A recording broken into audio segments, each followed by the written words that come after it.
সরকারি নাজির আক্তার কলেজে ঈদ-ই মিলাদুন্নবী ভাবগম্ভীর্যের সাথে উদযাপন।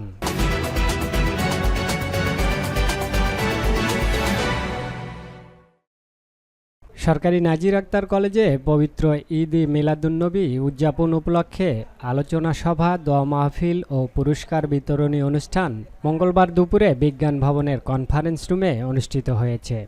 ঈদে মিলাদুন্নবী উদযাপন কমিটির আহ্বায়ক সহকারী অধ্যাপক ওবায়েদ ওয়ালির সভাপতিত্বে এ আলোচনা সভা ও পুরস্কার বিতরণী অনুষ্ঠানে প্রধান অতিথির বক্তব্য রাখেন ও পুরস্কার বিতরণ করেন অধ্যক্ষ প্রফেসর মোহাম্মদ আলী আশরাফ।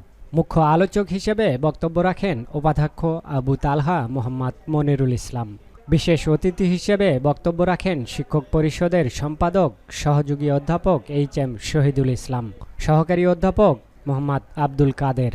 এছাড়া উপস্থিত ছিলেন সহকারী অধ্যাপক নীলুফা ইয়াসমিন, মোহাম্মদ মোজাফফর হোসেন, মোহাম্মদ আব্দুস সবুর, মোসাম্মদ নাসরিন আক্তার, মোহাম্মদ ইয়াকুব আলী, প্রভাষক মোহাম্মদ আরিফুল ইসলাম, আতিকুর রহমান, কামরুন নাহার, আবু সাঈদ, সজল কুমার মণ্ডল, বিশ্বজিৎ বিশ্বাস সহ অন্যান্য কর্মকর্তা, কর্মচারী ও শিক্ষার্থীরা। অনুষ্ঠান সঞ্চালন করেন প্রভাষক আব্দুল কায়ুম। শিমন আহমেদ বাদল, স্টাফ রিপোর্টার, বগুড়া বার্তা।